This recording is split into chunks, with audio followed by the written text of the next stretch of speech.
छत्तीसगढ़ में पंचायती राज संस्थाओं के चुनाव अब का पहला चरण पूरा हो गया है। प्रदेश की दोनों बड़ी पार्टियां ज्यादा से ज्यादा स्थानों पर जीत का दावा करी। वहीं इस चुनाव में बड़े नेताओं के परिजनों की एंट्री ने इसे काफी रोचक भी बना दिया है। हालांकि परिणामों में हार जीत का मिला जुला असर दिखाई दिया है।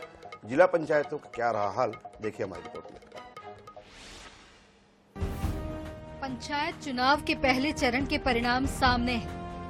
चुनाव मैदान में नेताओं के परिजनों ने कई सीटों को हाई प्रोफाइल बना दिया।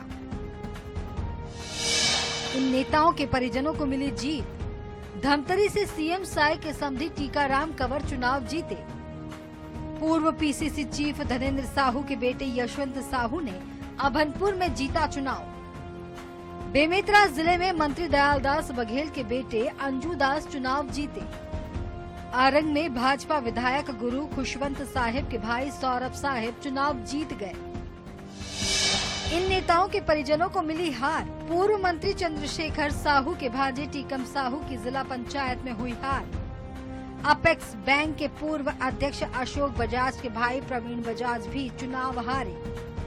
पूर्व मंत्री और विधायक अनिला भेड़िया की भतीजी दीपा रावटे की हार हुई।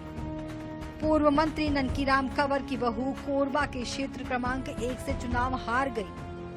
पूर्व विधायक श्यामलाल कंवर की पत्नी को भी हार का सामना करना पड़ा। भाजपा ने 160 में से 120 जिला पंचायत सीटों पर किया जीत का दावा। रायपुर में ही 9 में से 7 स्थानों पर कांग्रेस के जिला पंचायत सदस्य जीते।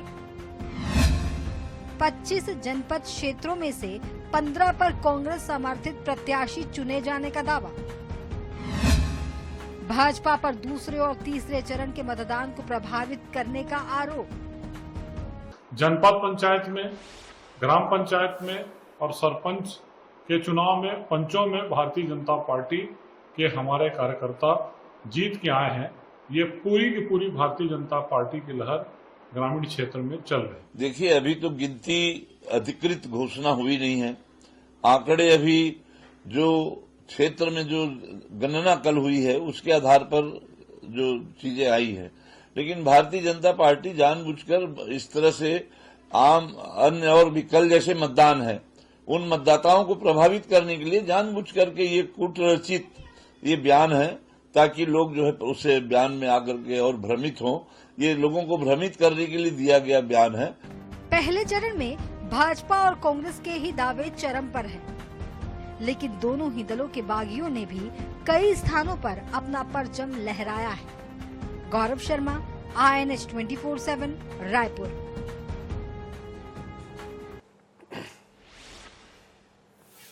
छत्तीसगढ़ में त्रिस्तरीय पंचायत चुनाव का पहला चरण तो पूरा हो चुका है, लेकिन चुनाव परिणामों को लेकर भाजपा और कांग्रेस अब आमने सामने है। भाजपा ने पहले चरण के चुनाव में एक तरफा जीत का दावा किया है, तो वहीं कांग्रेस ने इस दावे को नकार दिया है। कांग्रेस ने प्रेस कॉन्फ्रेंस में पंचायती राज संस्थाओं के चुनाव में जीत के आंकड़े प्रस्तुत किए। कांग्रेस संचार विभाग के अध्यक्ष ने दावा किया कि पहले चरण में 78 कांग्रेस समर्थित जिला पंचायत सदस्य चुनाव जीत कर आए। पार्टी झूठा दावा कर रही है कि त्रिस्तरीय पंचायत चुनाव में उसके ज्यादा लोग जीत के आए हैं, जबकि हकीकत यह है कि त्रिस्तरीय पंचायत चुनाव में भारतीय जनता पार्टी कांग्रेस से पिछड़ चुकी है। पहले चरण में कांग्रेस के 78 जिला पंचायत के सदस्य चुनाव जीत के आए हैं। भारतीय जनता पार्टी के मात्र 69 सदस्य चुनाव जीत के आए हैं। कांग्रेस समर्थित 2100 सरपंच 3605 में से 2100 सरपंच चुनाव जीत के आए हैं। साथ ही 911 जनपद सदस्यों में से 600 हमारे जनपद सदस्य चुनाव जीत के आए हैं। क्योंकि पंचायत चुनाव बैलेट पेपर से हुआ है, इसलिए भारतीय जनता पार्टी यहाँ पिछड़ गई। यदि यहाँ भी ईवीएम से चुनाव होता तो निश्चित तौर पर नगरीय निकाय के समान भारतीय जनता पार्टी यहाँ भी चुनाव जीतती। बैलेट पेपर से चुनाव हो, भारतीय जनता पार्टी चुनाव जीत जाए, यह संभव नहीं है। भारतीय जनता पार्टी का दावा पूरी तरीके से झूठा था। पंचायत चुनाव के पहले चरण में वो पिछड़ चुकी है। अब आप देखिएगा दूसरे और तीसरे चरण में भी भारतीय जनता पार्टी बुरी तरीके से पिछड़ेगी।